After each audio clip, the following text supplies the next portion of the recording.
He was a Nollywood celebrity, handsome, rich, and adored by all. But one tragic accident changed everything, leaving his face unrecognizable. The woman who once swore to love him walked away without a second thought. Now he's back, stronger, better, and she wants him again. Will he take her back or show her what she lost? Stay tuned for this thrilling journey. Grab your popcorn and buckle up. This one will keep you glued to your seat. Elvis sat in his living room, unhappy, thinking about his life. Moments later, his fiancée, Judith, returned home late that night, answering a call. After the call, she excitedly shared the pleasant memories she had during a Nollywood movie production event with other celebrities. Meanwhile, Elvis, feeling disappointed, asked her why she attended the event without him, reminding her that they had always gone to such events together before his accident. Judith, however, blamed him, saying it wasn't her fault that he was stuck with his bruised face. She began nagging at him and then left. The following day, Elvis brought out a Scrabble game, hoping to play with Judith, but she ignored him, saying she wasn't in the mood. Disappointed, he picked up his phone. After a while, he suddenly exclaimed at a piece of news he saw and told Judith that another actor would be taking his role in a Nollywood movie contract he had signed. Judith, unimpressed, asked why he was surprised. Elvis expressed his disappointment, saying that the Nollywood movie producers should have at least informed him out of courtesy. Judith coldly replied that no producer wanted him with his scared face, teasing that unless it was a horror movie, he had no place in the industry. Elvis felt humiliated by her devastating words. Do you think her response was right? We would love to hear your thoughts in the comment section. Meanwhile, Elvis reflected on past memories, when his friends in the Nollywood industry had pleaded with him to play the lead role in their movie project. The next morning, Elvis woke up and realized that Judith had left.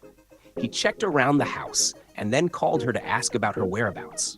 She nonchalantly and rudely responded, asking him to go straight to the point. As he tried to engage her in conversation, she abruptly ended the call, saying she was driving. That night, when Judith returned home, Elvis asked about her whereabouts. She casually replied that she had been hanging out with her friends. Elvis, hurt, told her she didn't care about him, consider his feelings in his current condition. She arrogantly dismissed his concerns, while he explained that he needed her now more than ever. She retorted that she was not his nanny or house help, and then walked away, leaving Elvis frustrated. The following day, Judith brought a nanny from an agency. When Elvis saw them, he was upset and asked Judith why she had hired a house help without his permission. He then told her to meet him upstairs. As they discussed in their room, Elvis asked her why she brought in a nanny without informing him first. She replied that since he needed someone to assist him with chores, she thought it was wise to hire someone from an agency. He told her she should have discussed it with him first, but she nonchalantly responded that he should be grateful. She also complained that she was too busy to cater to him and told him that if he didn't want the nanny, she could send her away. Without waiting for his response, she immediately left and went downstairs to show the nanny around the house. The next day, the nanny entered Elvis's room to offer him a drink. She excitedly expressed that it was a privilege to serve him and revealed that she was a huge fan. As she continued speaking cheerfully, Elvis sternly told her to keep quiet if she had only come to mock him. The nanny immediately apologized and was about to leave when Elvis called her back, instructing her to shut the door behind her. As she turned to leave, he called her again and told her to take the juice out of his room. As she picked it up, he added that she shouldn't slam the door while leaving. Later that day, in their room, Elvis expressed to Judith that he was worried about their relationship. As he continued explaining his concerns, she picked up her bag, preparing to leave. He told her he missed how things used to be, the time they spent together, the love they shared, and the happy moments they once had.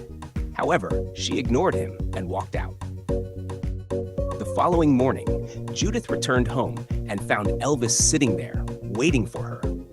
He asked why she had come back in the morning instead of the previous night. She coldly replied that she didn't owe him any explanation.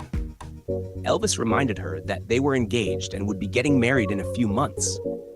However, Judith ridiculed him because of his scarred face, reminding him that he was no longer the famous celebrity everyone admired. She added that he couldn't keep up with her lifestyle and that she didn't want to be stagnant or stuck with someone who couldn't take care of her. She also admitted that she was tired of seeing his scary face every day and fed up with his constant nagging. Immediately after saying this, she walked away. Elvis pleaded with her to stay, but she refused. She packed her bag and was about to leave when he tried to convince her once more. Instead of listening, she pushed him, causing him to fall to the ground in pain before walking out. The nanny, who had witnessed the scene, quickly rushed to help Elvis up, but he yelled at her to get out of his sight as he broke down in tears. In the following days, Cletus called Judith multiple times, but she ignored his calls.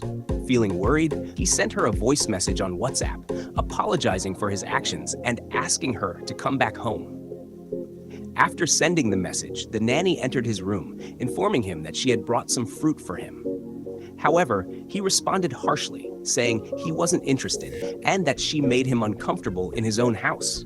He told her to leave his room. As she turned to go, he called her back and instructed her to shut the door behind her. After she left, he picked up his phone and swiped through his gallery, only to come across a picture of Judith kissing another man. The sight devastated him. A few hours later, he confronted Judith while she was with the other man. Apologizing, he told her he was sorry and suggested they go home to sort out their differences. But Judith didn't listen and accused him of embarrassing her in public. When she attempted to walk away, he kept pleading. Then, without hesitation, she removed their engagement ring, handed it back to him, and declared that she was no longer interested in marrying him. She walked away with the other man, leaving Cletus on the ground, heartbroken and disappointed. As he sat there, he remembered the beautiful moments they had shared, how he had once expressed his love for her, how she had professed her love for him in return, and how he had proposed to her. Overcome with sorrow, he cried, putting his pain into words. One day, the nanny, Mira, prepared a meal for Cletus and brought it to his room. He refused to eat.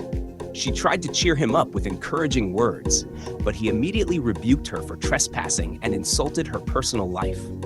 Ignoring his insults, she insisted that he take his medication. She told him that if he wanted to stop thinking about Judith, who had broken his heart, he needed to at least stay healthy. Feeling irritated, he ordered her to leave his house. After she left, Cletus sat alone, reminiscing about the wonderful times he had shared with Judith. The following day, Mira knocked on Cletus's door, bringing him food. However, Cletus, who had been drinking, responded nonchalantly, and she left. Later, Cletus went upstairs, looked at himself in the mirror, and felt frustrated. He reflected on how Judith had treated him so badly after his accident, speaking to him harshly and belittling him. The next day, Mira returned and knocked on his door again, calling for him to open it. When he didn't respond, she kept knocking persistently, refusing to leave until she was sure he was all right. Meanwhile, inside, Cletus lay in a deep sleep, unaware. As she sat outside his door, pondering his behavior, a terrifying thought crossed her mind. What if he was doing something to harm himself? Panicked, she rushed to the door and kept knocking. A few hours later, she managed to take him to the hospital after discovering that he had overdosed on sleeping pills. When Cletus woke up, he expressed that he didn't know how he felt. He shared his frustrations with Mira, telling her that he had once been a famous actor whom everyone admired, but now, no one wanted him. He admitted that this made him feel worthless.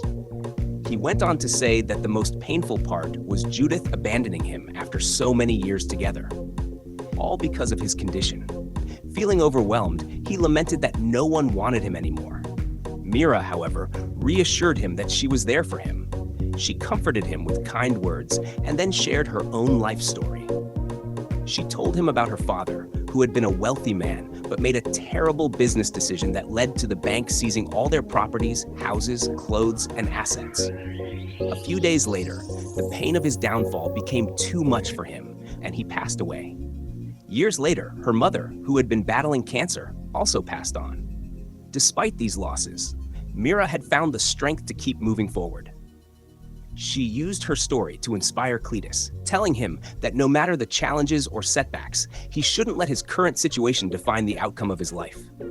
After sharing her story, she handed him a book, encouraging him to read it for inspiration. As they got home, Cletus requested a glass of water. Mira quickly fetched it for him, but by the time she returned, he had already fallen asleep. The next morning, Cletus went to the kitchen while Mira was cooking and thanked her for giving him the book. He explained that he had learned a lot from reading it and felt much more inspired. Mira felt relieved to hear this, and he left. Later that evening, Cletus and Mira sat down to eat. Mira suggested an idea. What if he found a way to stay relevant in the Nollywood industry? Cletus was open to listening, but reminded her that in Nollywood, an actor's face is one of their selling points. Given his current appearance, no producer would be willing to work with him. Mira then suggested that instead of acting, he could become a mentor by starting a podcast. He could share his experiences, guide young actors on how to improve their careers, and educate them on making a living in the Nollywood industry. Cletus hesitated, questioning whether anyone in this part of the world would actually listen to a podcast. Mira encouraged him, saying that as long as he had something valuable to share, people would listen.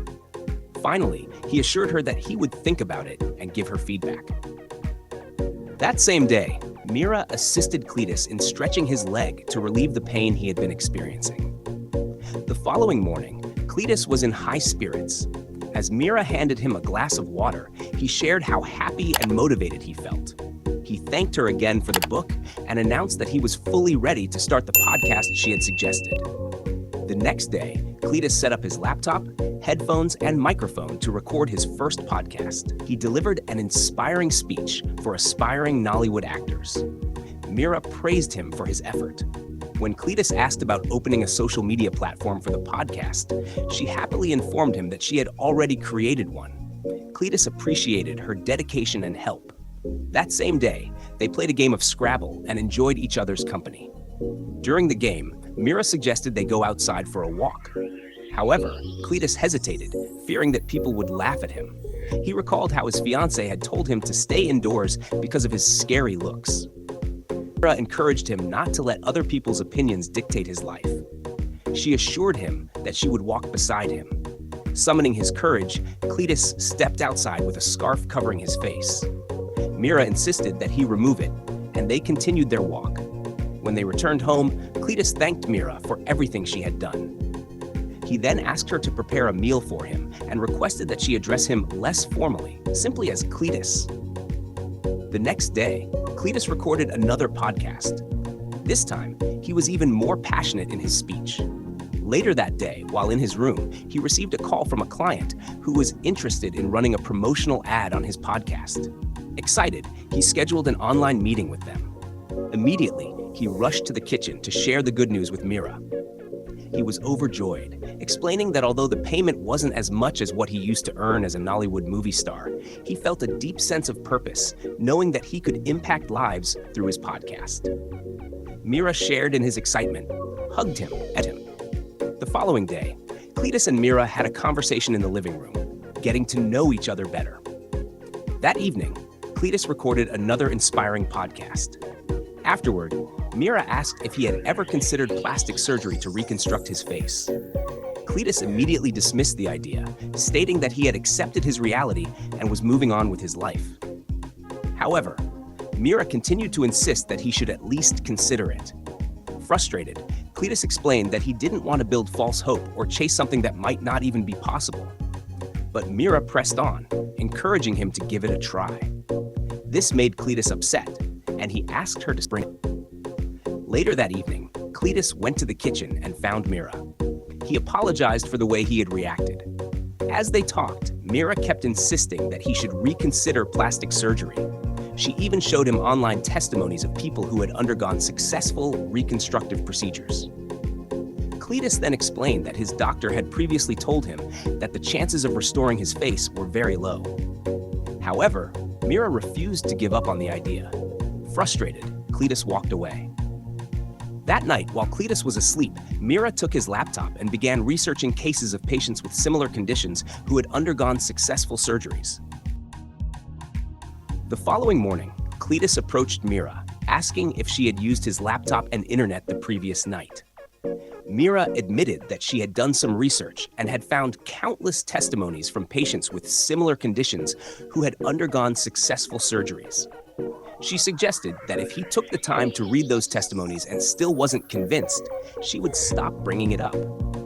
The next day, the doctor visited the house to discuss the plans for Cletus's surgery. Cletus asked for reassurance. Could he really get his face back? The doctor assured him that he could and informed him that an appointment had already been scheduled for him in Brazil.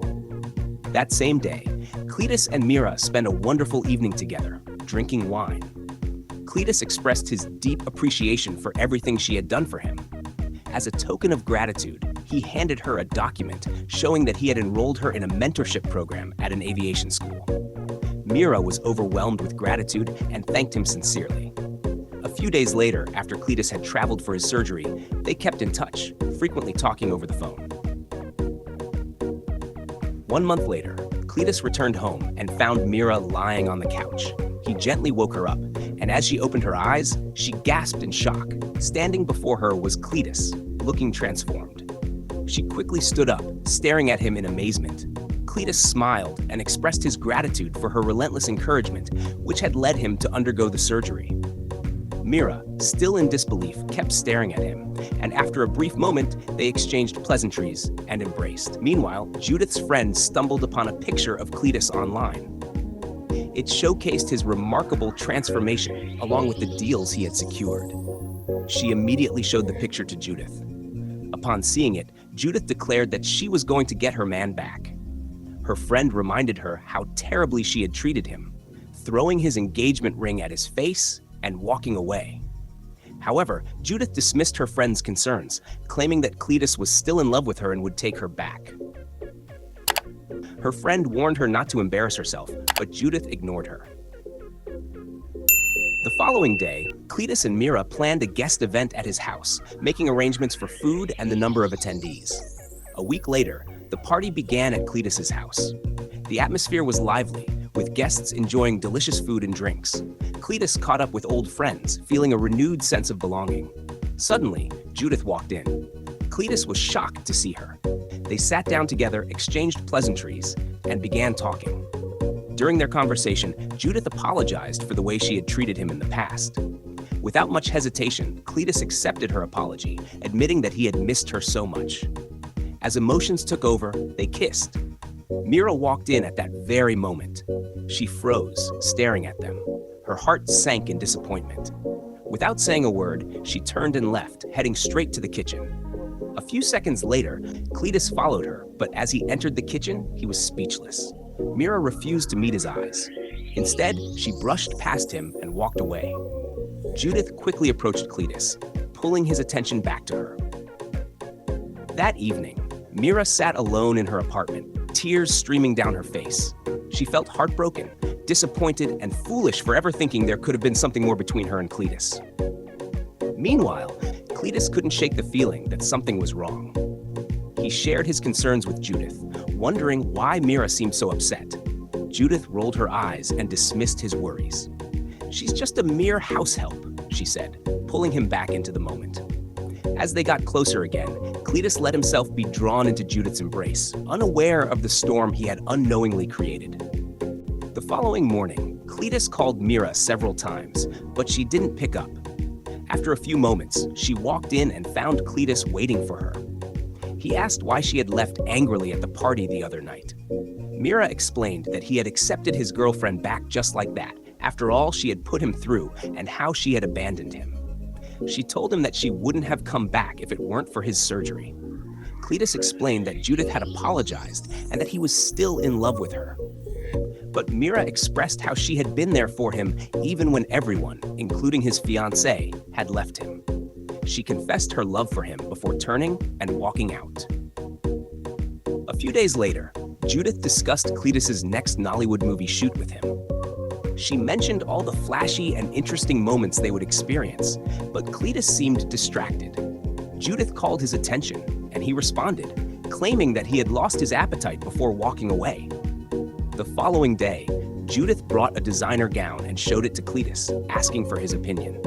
He simply replied, "Nice," not paying much attention to her. Then, Judith shared an idea with him, and he was open to listening. She suggested that he buy a new diamond ring and propose to her again, to show everyone that she wasn't with him just for the benefits. Cletus, however, asked what would happen if people were telling the truth. Judith quickly responded that she loved him, but Cletus doubted her sincerity. He asked her to be honest with herself. If his face hadn't been fixed and his career hadn't been revived, would she have come back to him? He then broke up with her. Judith, frustrated, nagged that he would regret his decision. She left, only to return moments later, angry and upset. She accused him of still being in love with Mira, the maid, and said some harsh words before storming out again. Later that day, Cletus went to Mira's house. He apologized for everything and proposed his love to her. Mira, moved by his sincerity, accepted. And so, the story concludes. Thank you for reading, and please subscribe to our channel to stay updated on more stories. See you next time.